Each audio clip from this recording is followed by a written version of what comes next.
There are moments in life when the heart grows tired of bending.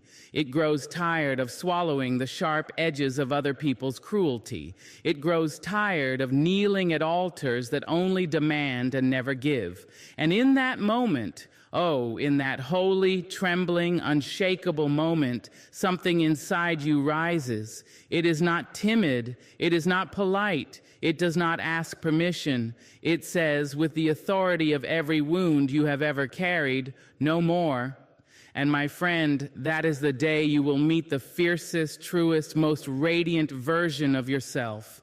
That is the day you will discover the kind of love that does not beg for scraps, the kind of love that does not apologize for breathing, the kind of love that walks into a room and takes its rightful place without shame.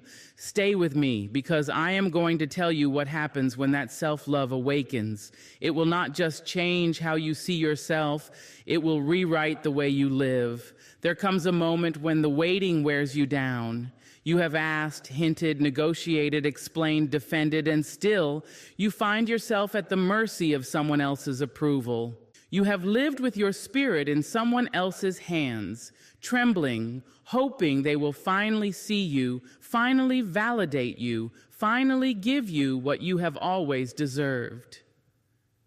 And it is in the middle of one of those quiet, aching days, the kind where the air feels heavy and the hours feel endless, that something inside you changes. It doesn't shout at first. It doesn't explode like a storm. It rises in you the way a river swells after a long season of rain. You feel it in your bones, the knowing that you can no longer wait for the nod of another to live your own life. You realize that asking for permission is not humility. It is surrendering your sovereignty. And you have surrendered for far too long.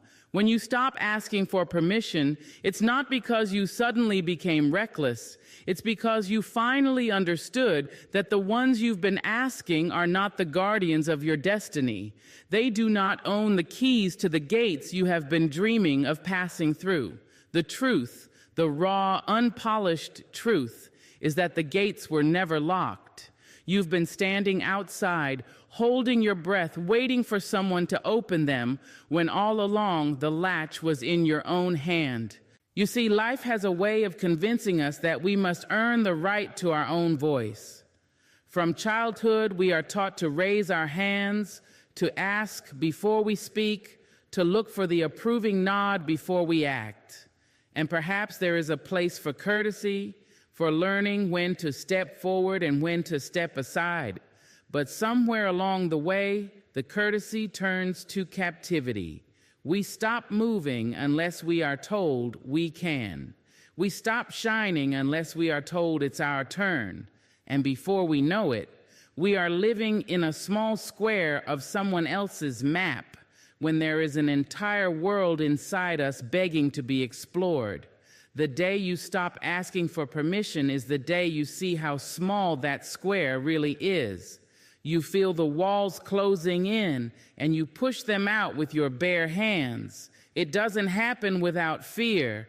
Oh no, fear is there, whispering in your ear, telling you that stepping out of line will make you unloved, unwanted, unwelcome. But you begin to recognize fear's voice, and you answer it with something stronger, your own. You walk into rooms differently. You stop scanning for approval in every pair of eyes you meet. Your steps no longer shuffle, they claim the ground. You begin to speak your truth without first running it through the filter of, will they like this? Will they still want me if I say this?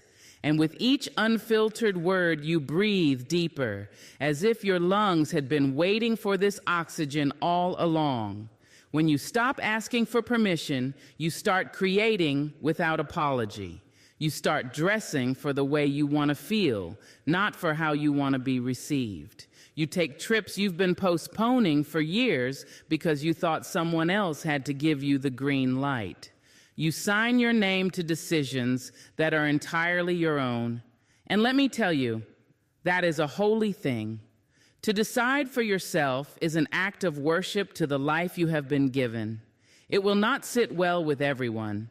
Some will bristle when they see you move without their blessing. They will accuse you of arrogance, of selfishness, of being different now, as if different is a curse. They will remind you of the days when you needed their permission, when they held sway over your choices. But you will not shrink back into that space again, because you have tasted the sweetness of freedom. And once it touches your tongue, you cannot go back to bland submission. Stopping the habit of asking for permission is not just about big life decisions. It's in the small, everyday rebellions. It's in ordering the meal you want instead of the one you think will be most acceptable. It's in wearing your hair the way it feels most like you, not the way they said it should be.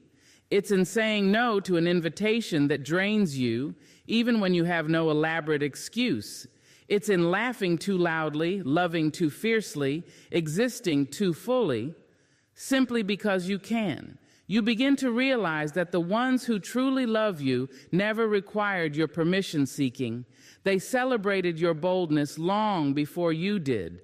They saw the wings on your back even when you were busy hiding them under coats of compliance. And now those wings stretch. At first, the movement feels strange. Muscles you haven't used in years ache from the sudden freedom. But each day they grow stronger and you rise higher. This kind of liberation is contagious. When you stop asking for permission, the people who watch you closely will begin to question their own patterns. They will see your courage and feel a stirring in their own souls. They will remember the dreams they kept shelved because someone once told them it wasn't the right time or they weren't the right person. They will see you living without that leash, and some will cut their own. And here's the truth they don't tell you. No one ever really had the right to give you permission to be yourself. That authority was yours from the beginning. It was written into your first breath, into the curve of your smile, into the way your laughter rises like morning sun. You were born with the right to take up space, to speak your name aloud, to walk into your destiny without asking for an escort. The day you remember that is the day your life begins again. This day will not be marked on any calendar. No fireworks will explode in the sky to announce it. But you will know, you will feel the shift in your body, the weight leaving your shoulders. You will hear it in your own voice, steady, unshaken, sure. And when you do, you will not wait at the gate again. You will not pause at the threshold of your own dreams. You will not hold out your hands for someone else to place a key in your palm, because you have learned the gate was never locked, and you have always been enough to walk through it. There is a silence that is born of defeat, the kind that curls into the corners of a room and hopes to be overlooked. But the silence that comes after you've said no more is a different kind of creature entirely. This silence is not timid. It is not small. It does not bow its head. It stands tall, unshaken, carrying a presence that fills the space without uttering a single word. For years, you may have pleaded for understanding. You explained your heart in 1,000 different ways, rewrote your truth until it was soft enough not to cut, gentle enough not to offend. You repeated yourself until your voice cracked, until exhaustion took root in your bones. And still your words bounced off closed minds and guarded hearts. Still the understanding you sought never arrived. Then one day you realize something. Pleading is a slow erosion of your spirit. It is chiseling away at your own dignity in the hopes that someone else will finally see what was there all along. It is trying to convince the unwilling, and nothing drains the soul faster. That is the day you step into a silence that feels like strength. That is the day you decide you will no longer hand your energy over to the bottomless hunger of someone who will never be full. This silence does not come from indifference. No, it comes from self-respect. It is the understanding that your worth is not up for debate, and therefore it does not require defense. It is knowing that the truth stands whether it is believed or not. And when you stand in that truth without scrambling to prove it, you discover something profound. The absence of your explanation speaks louder than the longest speech you could ever give. You begin to see the shift in the room. The ones who once thrived on your constant justifications suddenly have nothing to feed on. They search your face for the old habits, the nervous laughter, the rapid explanations, the quick apologies, but they find only calm. Your stillness unsettles them, not because you are angry, but because you are no longer accessible to their games. This silence is not passive. It is active in its refusal to participate in the same exhausting cycles. It is an armor you wear not to hide, but to protect your peace. It is a refusal to argue with lies when the truth already knows its own weight. And in that refusal, you reclaim time, energy, and sanity that used to vanish into the black hole of trying to be understood by the unwilling. At first, you might feel the urge to break it. Years of conditioning will press against you, telling you that you must answer, must explain, must soften the blow. You will feel the temptation to fill the air with words so no one can accuse you of being cold. But every time you resist, you strengthen something unshakable inside you. Your silence becomes a language in itself, one that says, I am not afraid to be still. I am not afraid to let you sit with your own conscience. You will notice something else. In this silence, you hear yourself more clearly. Without the noise of defending yourself, your own thoughts ring louder, sharper, truer. You begin to see the patterns, how often you were manipulated into speaking just so someone could twist your words, how often your apologies were taken as invitations to repeat the harm, how often your explanations were never truly heard at all. And with that clarity comes freedom. You realize you do not have to attend every argument you are invited to. You do not have to show up for every emotional tug of war because the rope is in your hands and you can simply drop it.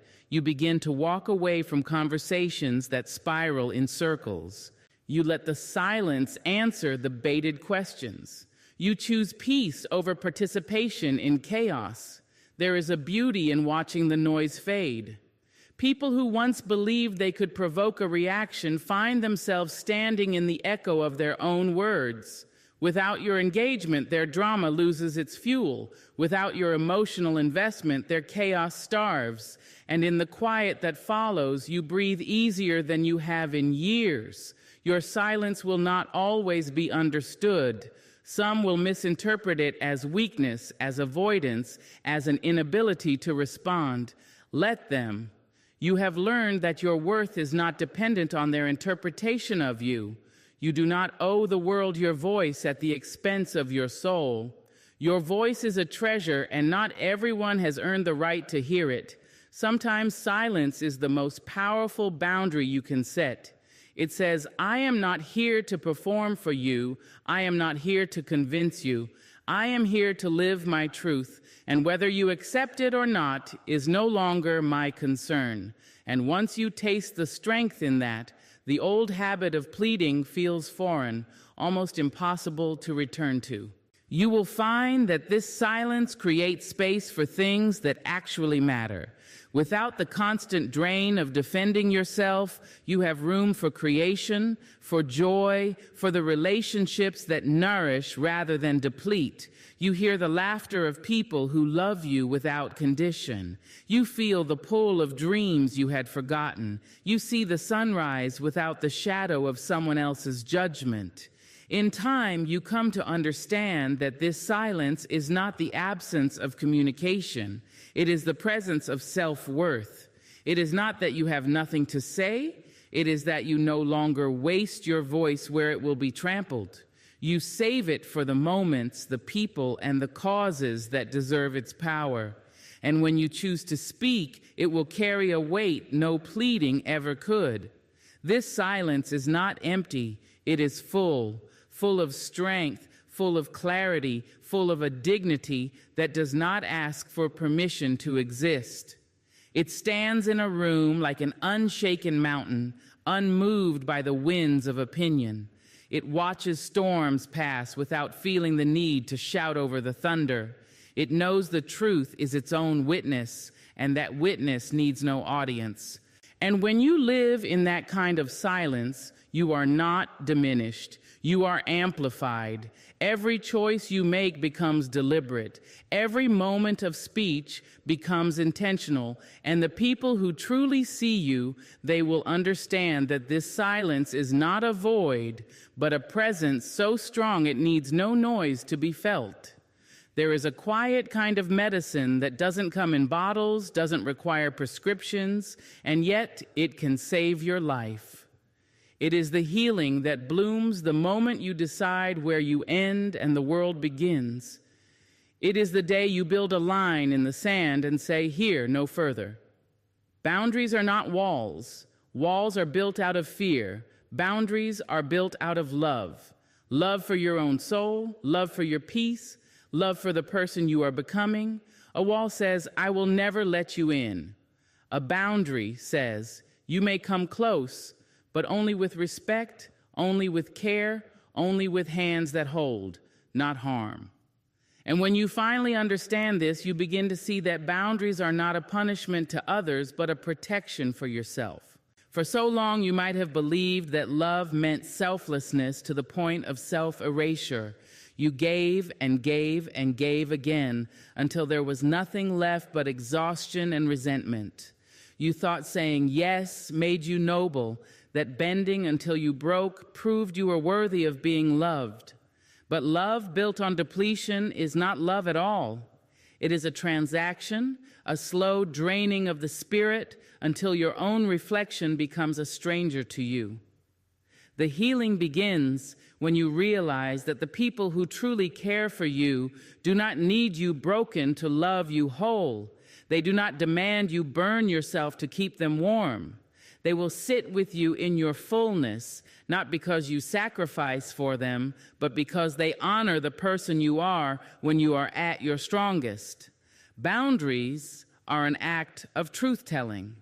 They tell the world, "This is what I will allow. This is what I will not."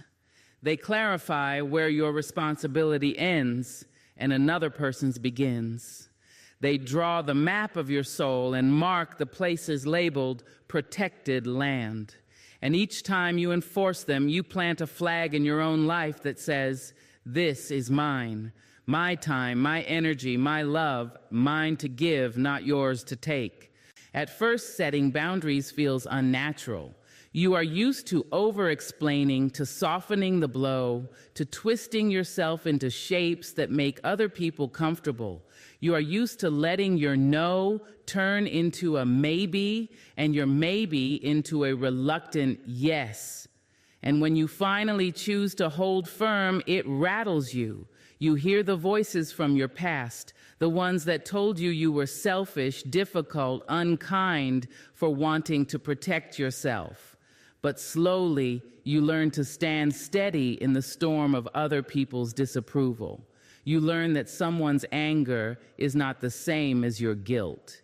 You learn that disappointment is not a crime you must atone for. You learn that people's reactions to your boundaries are not a reflection of your worth, but a reflection of their own comfort with the truth. And oh, the healing that comes when you stop trying to please everyone. Your body begins to rest in ways it never could when you were on constant alert, anticipating every need but your own. Your mind grows clearer without the endless mental gymnastics of deciding who to appease and when. Your heart starts to beat in its own rhythm, no longer speeding up with the fear of letting someone down. Boundaries make room for the right people. When you stop pouring yourself into every outstretched hand, you discover who is willing to meet you where you are, who is willing to pour back into you. Some people will walk away. Let them. Their absence is not a loss, but a clearing. It makes space for the ones who will come to your table not to consume you, but to break bread with you. There is a deep and undeniable beauty in realizing you do not have to be accessible to everyone. You do not have to answer every message the moment it arrives. You do not have to accept every invitation. You do not have to share every part of yourself with anyone who asks. You are allowed to keep parts of you sacred, untouched, unseen by anyone who has not earned the right to witness them. Boundaries are not just about saying no, they are about saying yes more fully to the things that truly matter. They create the space in which your passions can breathe, in which your rest can be undisturbed, in which your joy can grow without the constant trampling of demands. They give you back the hours of your life that were once stolen by obligations you didn't even want. And perhaps the greatest healing of all is this: boundaries teach you that you are worthy of being protected. You are not asking for too much when you ask for respect. You are not unkind when you require gentleness. You are not fragile when you say, "I cannot take that on right now." You are human, and your humanity is worth guarding. Some people will resist your boundaries because they benefited from your lack of them. They will call you changed, and they will be right. But they will say it as if it were a flaw, when in truth it is your greatest evolution. They will try to make you feel guilty to pull you back into the role you once played for their convenience. But each time you hold your line, each time you honor the limits you have set, you prove to yourself that you no longer live for the approval of those who misuse your openness. In the quiet after a hard no, you will feel something powerful: relief. Relief that you have kept a promise to yourself. Relief that you have not abandoned your own needs in the name of keeping the peace. Relief that you have chosen self-preservation over self-sacrifice. That relief is the sound of healing in progress. And healing, true healing, is not just the mending of what was broken. It is the reclaiming of what was always yours. It is the moment you realize that your heart is not a public park where anyone can wander without care. It is a garden, and you are the keeper of its gates. You choose who may enter, and you choose who must leave. You decide how the soil will be tended, what seeds will be planted, and how the flowers will be cared for. And in that careful tending, you find yourself thriving in ways you never could when you left the gate wide open for all to trample. Boundaries are not the end of love. They are the beginning of real love, the kind that grows without fear, the kind that respects the space it is given, the kind that heals not by taking, but by giving back. And when you live inside the safety of your own boundaries, you find that your love for yourself and for those who honor them blooms brighter than ever before. There comes a day when you catch your own reflection and realize you have not truly seen yourself in years. Oh, you've glanced at mirrors. You've caught the blur of your features in windows. You've brushed your hair and checked your clothes before walking out the door. But that is not the same as seeing. That is not the same as meeting your own eyes and recognizing the soul staring back. For too long, your reflection has been shaped, chipped, and distorted by other people's hands. You have seen yourself through their opinions, their judgments, their careless words. You've been told what parts of you are lovable, which parts should be hidden, which parts are too much or not enough. And without even realizing it, you began to edit yourself for the sake of their comfort. You dimmed your laughter. You softened your voice. You made yourself small so that others could feel tall. And slowly, the reflection in the mirror became a stranger. You didn't notice at first. It was a gradual fading, a little less spark in the eyes each year, a little less boldness in the way you stood. The shoulders curved, not from age or injury, but from the weight of carrying an identity that was never truly yours. The face staring back belonged to someone who knew how to survive, but not how to be. Then one day, perhaps after a heartbreak, a betrayal, or a quiet moment of awakening, you look at yourself differently. Something in you stirs, something ancient and undeniable. You lean closer to the mirror, and there, under the dust and the disguises, you catch a glimpse of the one you used to be before the world told you who to become. And in that moment, a voice rises inside you. I remember you. From that day forward, the work begins. Not the work of changing yourself, but the work of coming home to yourself. You start peeling away the layers, the expectations, the shame, the false smiles you've worn for years. You start reclaiming the little things, the clothes you love but stopped wearing because they drew too much attention, the hobbies you abandoned because someone called them silly, the songs you stopped singing because someone mocked your voice. Piece by piece, you invite yourself back into your own life. And as you do, your reflection begins to change. The eyes meet your gaze without flinching. The posture straightens, not with arrogance, but with pride. Your smile returns, not the polite smile you've been taught to give, but the real one, the one that starts somewhere deep inside and pulls the corners of your mouth upward like sunlight breaking through clouds. It is not vanity to love your reflection. It is gratitude. It is the acknowledgement of everything you've survived, every season you've walked through, every time you thought you were finished and yet somehow kept going. When you finally see yourself clearly, you cannot help but honor the resilience carved into your face. You see the faint lines of laughter, the scars of old battles, the glow that comes from choosing yourself, even when it wasn't easy. Of course, the world will notice. Some will say you've changed, and they will be right, but not in the way they think. They will see the light returning to your eyes and wonder where it came from. They will hear the certainty in your voice and feel the shift in your presence. Some will celebrate it. Others will be unsettled because your reflection now carries a strength that can no longer be controlled or diminished. Seeing yourself again doesn't mean every day is filled with unshakable confidence.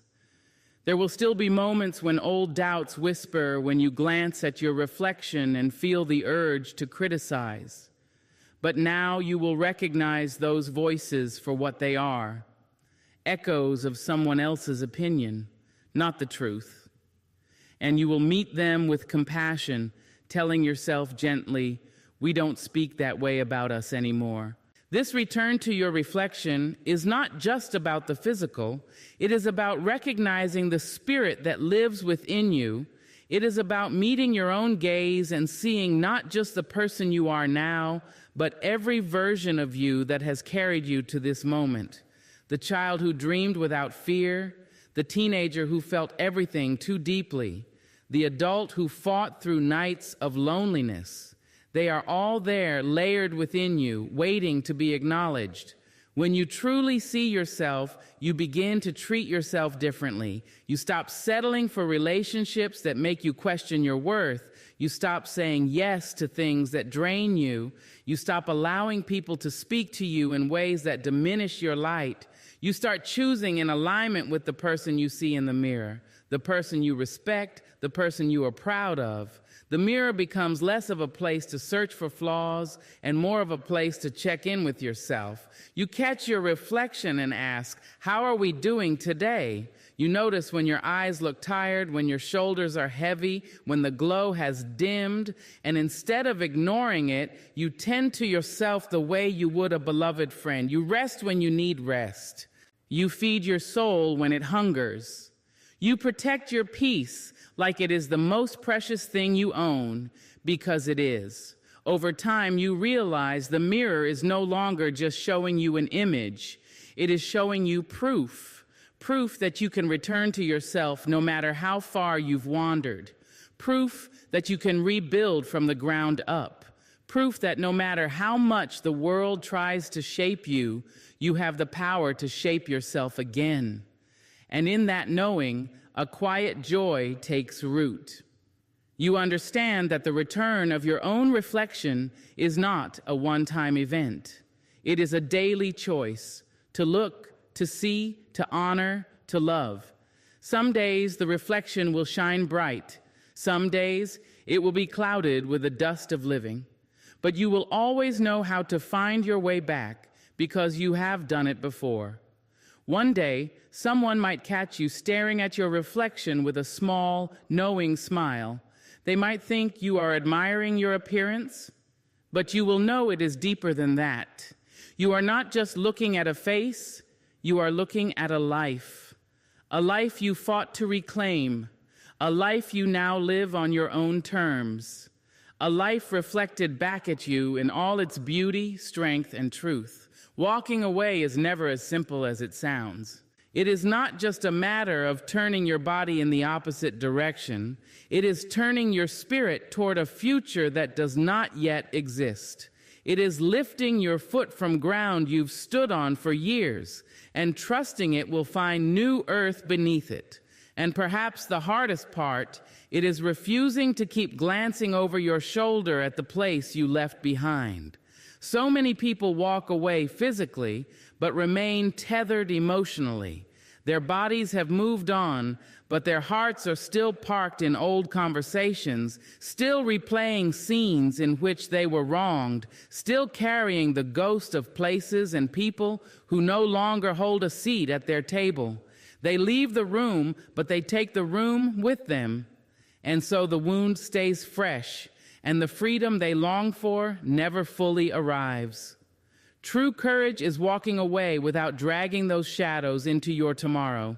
It is letting go of the need for closure from those who were never going to give it. It is understanding that some doors must be closed without the satisfying click of a lock, without the tidy ending you thought you needed. It is releasing the hope that they will finally understand, finally apologize, finally become what you wish they could be. There is a kind of bravery in choosing yourself when staying might be easier in the moment, because walking away means facing the unknown. It means stepping into days you cannot yet picture, building a life without the pieces you once thought were essential. It is rewriting the story without certain characters and trusting that the plot will still make sense, maybe even more sense than it ever did. When you find the courage to walk away without looking back, you reclaim the hours you used to spend in longing. You reclaim the nights you lost to sleepless overthinking. You reclaim the power you gave away when you kept your eyes on a door that was already closed. And in that reclaiming, you begin to feel lighter, as if every step forward sheds another stone you had been unknowingly carrying. It is not about pretending it never mattered. It mattered deeply. The love was real, the trust was sincere, the moments were genuine. But so was the betrayal, the neglect, the harm. To walk away without looking back is not to deny the past. It is to honor yourself enough not to keep reliving it. There will be days when the urge to turn around pulls at you. Loneliness will whisper that maybe you made a mistake. Nostalgia will paint over the hard truths with the soft colors of memory. In those moments, courage is a discipline. It is reminding yourself why you left. It is replaying not the sweet beginning, but the bitter ending that made you choose your own freedom over their comfort. It is knowing that the longing you feel is for the person you thought they were, not the person they truly are. Sometimes the ones you walk away from will try to call you back, not always because they love you, but because they miss the version of you that served them.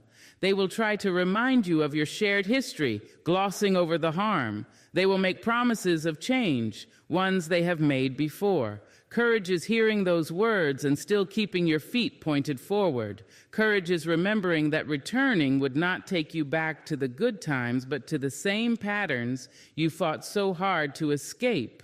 Walking away without looking back means you trust that the road ahead has something better for you, even if you cannot yet see it.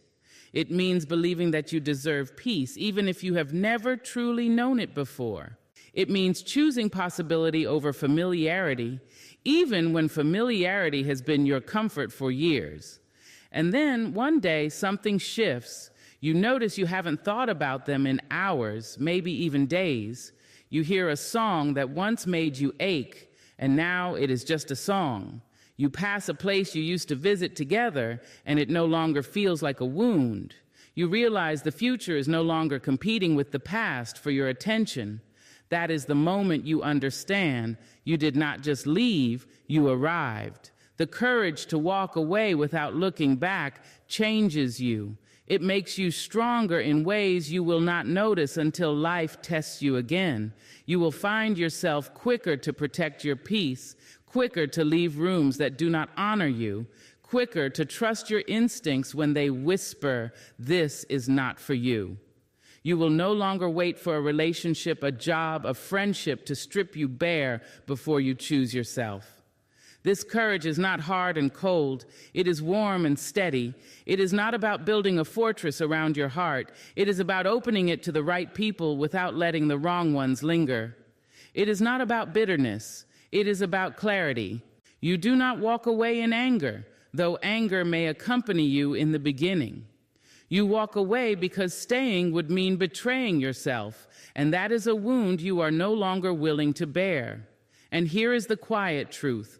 When you walk away without looking back, you give the past permission to stay in the past. You no longer carry it into every conversation, every decision, every dream. You stop measuring new opportunities against old pain. You stop defining yourself by what you endured, and instead, you define yourself by what you chose, and you chose you. One day, long after the last thread has been cut, you may glance over your shoulder, but it will not be with longing. It will be with gratitude for the lessons learned and for the courage that carried you through. And then you will turn back toward the road ahead, a road that belongs entirely to you, untethered, unburdened, and free.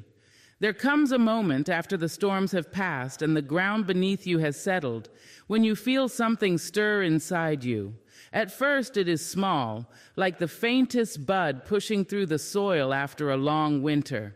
You hardly notice it because for so long you have been focused on survival, but then it grows, quietly, steadily, until one morning you wake up and realize there is sunlight in you again. That is the beginning of unapologetic joy. Unapologetic joy is not the same as happiness that depends on circumstances. Happiness can be borrowed from a good day or a kind word.